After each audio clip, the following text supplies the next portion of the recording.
हमारे मन में बुरे विचार क्यों आते हैं? हम नहीं चाहते, लेकिन फिर भी हमारे मन में गंदे विचार आते रहते हैं।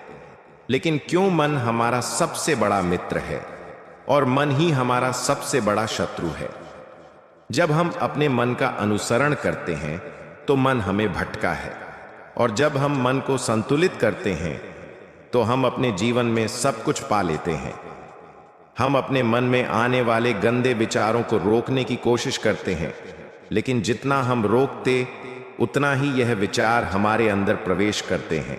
जितना आप किसी चीज से भागेंगे उतना ही वह चीज आपके पास आएगी। इसलिए उस चीज से भागे नहीं, बल्कि उस पर संतुलन बनाए रखें।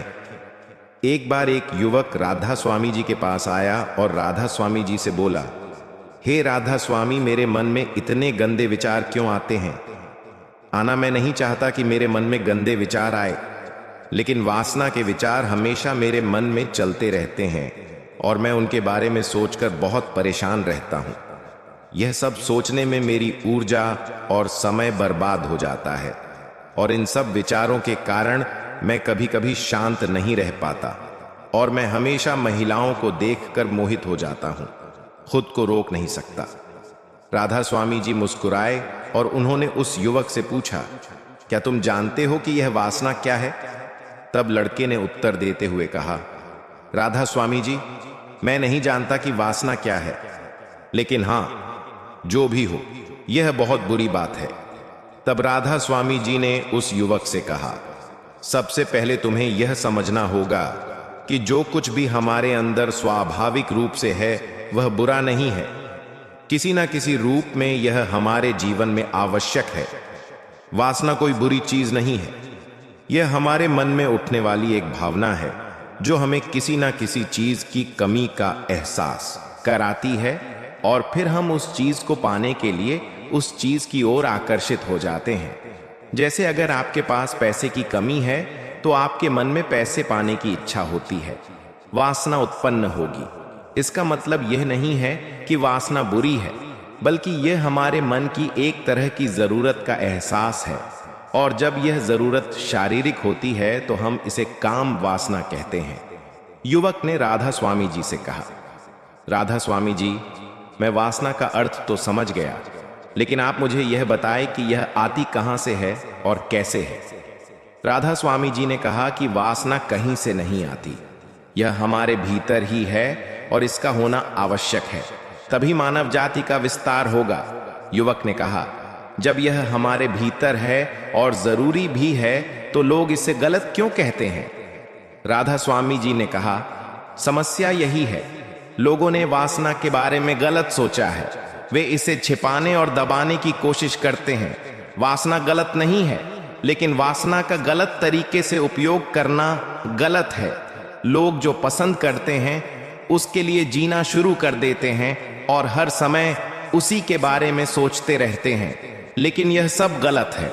राधा स्वामी जी ने युवक से कहा, क्या तुम जानते हो कि जानवर भी पिचकाल होते हैं? युवक ने उत्तर दिया, हां राधा स्वामी जी, पशुओं में भी काम वासना होती है, क्योंकि पशु भी अपनी पीढ़ी को आगे ले जाएंगे। राधा स्वामी जी ने कहा, तो फिर हम शू की वासना को गलत क्यों नहीं कहते? युवक ने कहा, मुझे नहीं मालूम बाबा जी, आप ही बताइए। बाबा जी ने कहा कि पशु अपनी वासना का उपयोग सुख के लिए नहीं करते, वे अपनी वासना का उपयोग केवल प्रजनन के लिए करते हैं। प्रकृति ने पशुओं को इतनी समझ नहीं दी है कि वे वासना को अपने सुख का आधार बना सके, जबकि मनुष्य अपनी समझ के आधार पर प्रकृति में पाई जाने वाली हर चीज का उपयोग अपने सुख के लिए करता है। हम मनुष्यों ने पजीकाल और वासना को अपनी खुशी का साधन बना लिया है।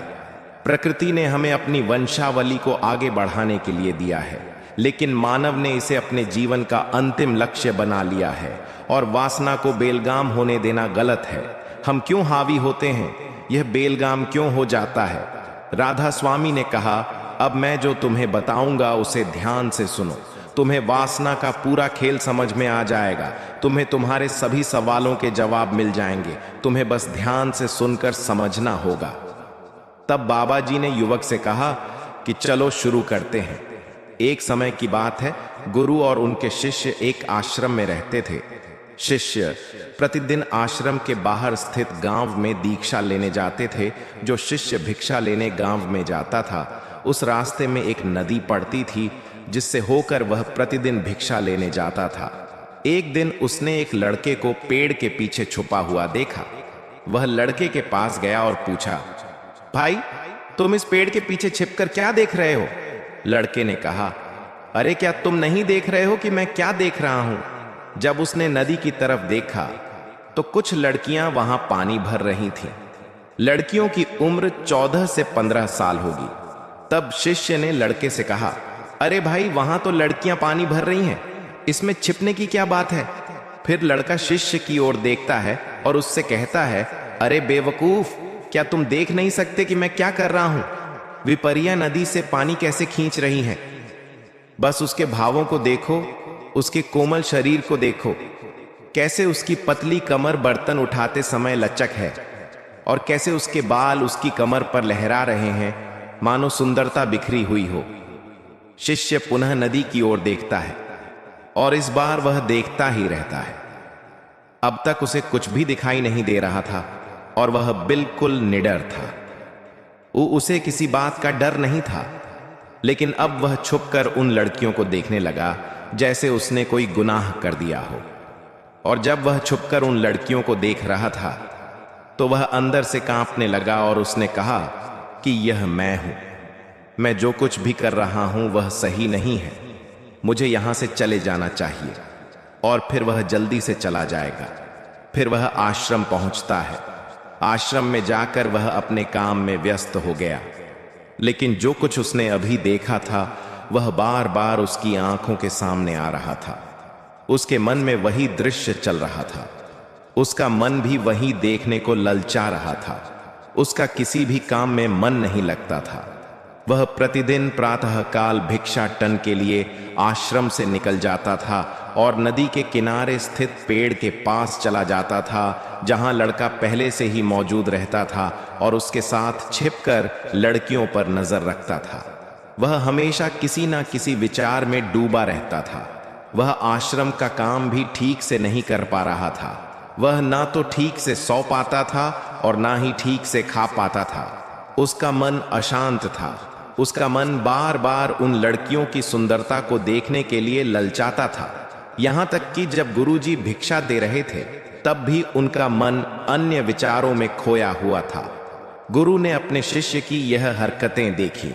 तब एक दिन गुरु ने शिष्य को अपने पास बुलाया और कहा कि आज से मैं भी तुम्हारे साथ भिक्षा मांगने जाऊंगा, तो तुम और मैं साथ साथ भीख मांगने जाएंगे।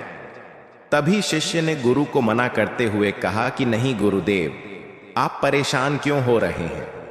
मैं अकेला ही ठीक से भीख मांग सकता हूं। गुरु ने शिष्य से कहा, ठीक है, तुम अकेले ही भिक्षा मांगने जाओ। इसके बाद शिष्य भीख मांगने के लिए बाहर चला गया। शिष्य के चले जाने के बाद गुरु भी आश्रम से चले गए और शिष्य का पीछा करने लगे, यह देखने के लिए कि वह कहां जाता है और उसे क्या मिलता है। यह सब देखने के लिए उसका पीछा करना शुरू कर दिया।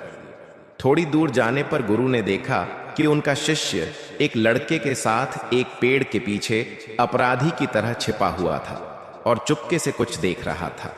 गुरु भी अपने शिष्य के पीछे खड़े होकर देखने लगे कि उनका शिष्य क्या देख रहा है, जिसके लिए वह अपराधियों की तरह पेड़ के पीछे छिपा हुआ है।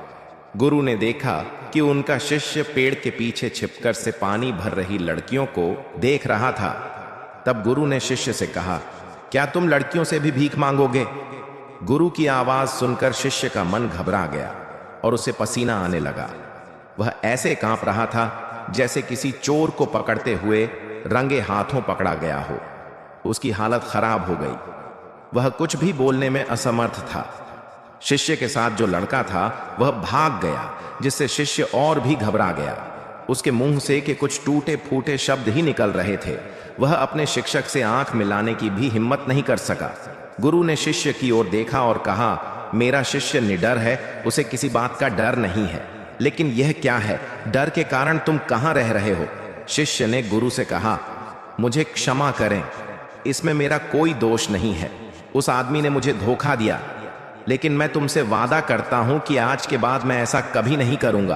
क्षमा चाहता हूं। गुरुदेव ने कहा कि कोई बात नहीं, लेकिन तुम्हें यह ध्यान रखना चाहिए कि हम जैसी संगति करते हैं हमें वैसा ही फल मिलता है। जैसे ही हम किसी से मिलते हैं उनके विचार हमारे भीतर प्रवेश करते हैं। इसलिए अच्छी संगति बनाए रखें ताकि अच्छे विचार आपके भीतर प्रवेश करें। फिर गुरु और शिष्य आश्रम लौट आए और पुनः आश्रम के कार्यों पर ध्यान देने लगे। वह उस रास्ते से चला गया और दूसरे रास्ते से जाने लगा। वह काम सावधानी से करता था, लेकिन धीरे धीरे उसके अंदर क्रोध पैदा हो गया और फिर वह अन्य शिष्यों पर क्रोधित होने लगा और बेचैन हो गया। अब वह ठीक समय पर खाना भी नहीं खाता था। वह खाना भी बहुत कम खाता था।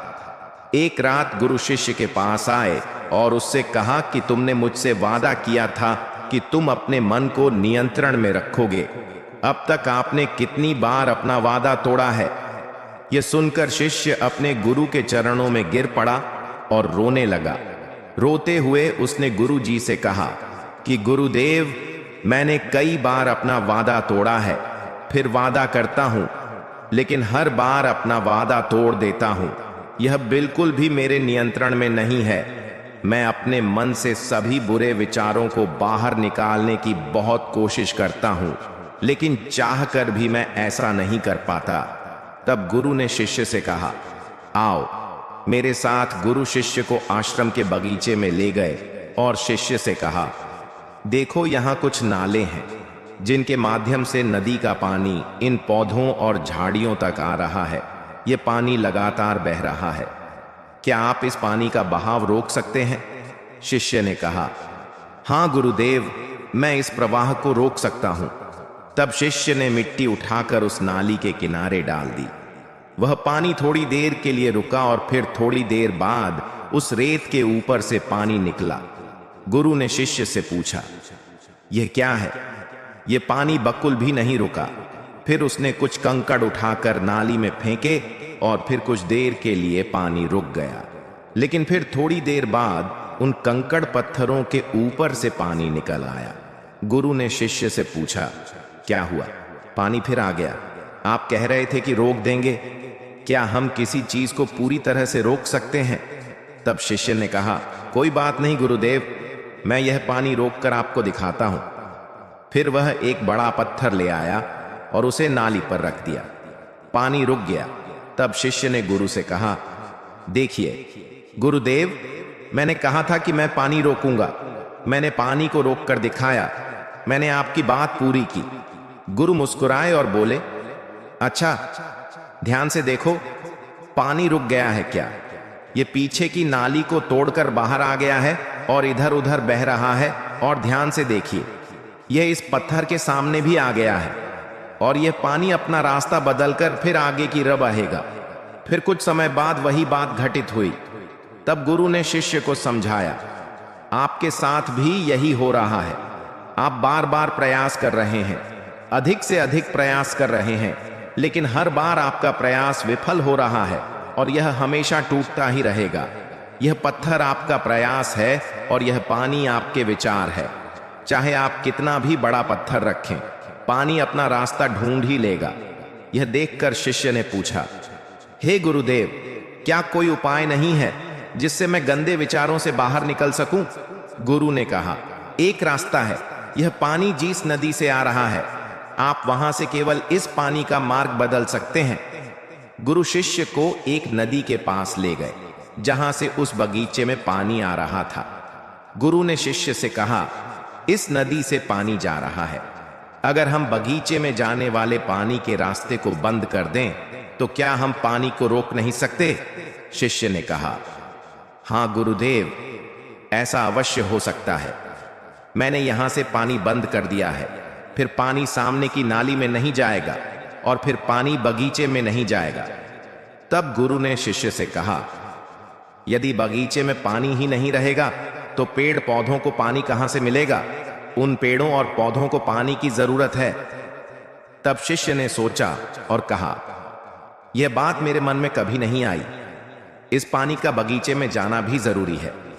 गुरु ने कहा कि कुछ पेड़ पौधे ऐसे हैं जिन्हें प्रतिदिन पानी की जरूरत होती है, वे मुरझा कर मर जाएंगे, हमें पानी खोलना पड़ेगा। गुरु की बात सुनकर शिष्य ने पानी के लिए रास्ता खोला तो गुरु ने पूछा, अगर हम इस नदी का सारा पानी बगीचे की ओर मोड़ दें तो क्या होगा? शिष्य ने उत्तर दिया, गुरुदेव, वहां जीतने के लिए पेड़ और पौधे हैं, वे सब पिघल जाएंगे और कुछ भी नहीं बचेगा।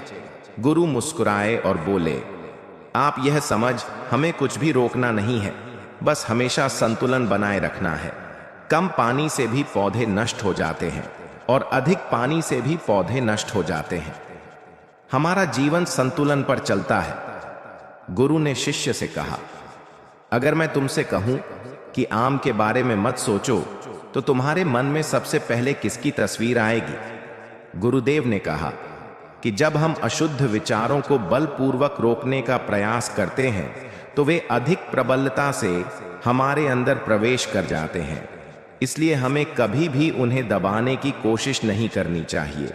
तब गुरु ने शिष्य से कहा, बुरे लोगों की संगति के कारण भी हमारे मन में गंदे विचार आते हैं। कभी कभी कामुकता हमारे अंदर नहीं होती, लेकिन कुछ अश्लील लोगों के साथ रहने के कारण यह हम पर हावी हो जाती है। तब शिष्य ने कहा, गुरुदेव, आप सही कह रहे हैं, मैं अपना रास्ता भूल गया था। फिर वह शिष्य उस रात बहुत शांति से सो गया। सुबह उसने पूरे मन से अपना काम किया और फिर सुबह वह उसी रास्ते से भिक्षा लेने चला गया जहां वह लड़का अभी भी पेड़ के पीछे छिपकर उन लड़कियों को देख रहा था। शिष्य उसे नदी के पास ले गया जहां लड़कियां पानी भर रही थीं। उसने उन लड़कियों से पानी मांगा और उनमें से एक लड़की ने उसे पानी दिया और शिष्य के पैर छुए। शिष्य ने उसे आशीर्वाद दिया कि आप स्वस्थ रहे ताकि मानसिकता सकारात्मक ऊर्जा से भर जाए। उसके चेहरे पर मुस्कान आ गई, मानो उसे कोई खोई हुई चीज वापस मिल गई हो। वह अपने रास्ते पर वापस जाने लगा। तभी पेड़ के पीछे छिपा हुआ लड़का पीछे से आया। वह शिष्य के पास आया और पूछा कि क्या बात है, आज आपने बहुत नजदीक से देखा है, तुम मुझसे भी आगे निकल गए। तब शिष्य ने कहा, हम हमेशा दूसरों को देखने में व्यस्त रहते हैं। किसी को बताएं कि आप उसे पसंद करते हैं। अगर वह भी तुम्हें पसंद करती है तो शादी कर लो और उससे पहले तुम कुछ बनो। अपने आप को पहचानो, अपना समय ऐसे बर्बाद मत करो। फिर वह लड़का रोज उस शिष्य से मिलने लगा और उसने लड़के को नदी पर न जाने के लिए प्रेरित किया। और फिर वह लड़का अपने जीवन में कुछ बनने के लिए संघर्ष करने लगा। तो देखा आपने संगति का क्या असर होता है। अपनी संगति बदलो, अपने विचार बदलो। गुरु ने शिष्य से पूछा, क्या तुम्हें अपने सभी प्रश्नों के उत्तर मिल गए? तब शिष्य ने कहा, हां महात्मा जी, धन्यवाद। तब गुरु ने शिष्य से कहा कि जब तुम्हारे मन में गंदे विचार आए तो अपने आप को दोषी मत समझो। यह शरीर है और इसने यह सब हजारों वर्षों में सीखा है। सिर्फ आपके सोचने या कसम खाने से यह टूटने वाला नहीं है, बल्कि आपके पास वह शक्ति है, वह ऊर्जा है जिसका आपको संतुलन बनाकर इस्तेमाल करना है। आप एक जीवित ऊर्जा हैं जो कुछ भी अनुभव करने के लिए स्वतंत्र है। इसी आप स्वयं को जानते हैं। इस कहानी से हमें यह सीख मिलती है कि हमारे विचार कितने महत्वपूर्ण हैं। हमारे विचार ही हमारे भविष्य की दिशा निर्धारित करते हैं। हमें अपने मन में सकारात्मक विचारों को पूरी ताकत से अपनाना चाहिए ताकि हम सही दिशा में आगे बढ़ सके। यह राधा स्वामी जी की साखी अच्छी लगी हो तो चैनल को सब्सक्राइब करें, कमेंट में राधा स्वामी लिख दें। आप सभी को प्यार भरी राधा स्वामी जी।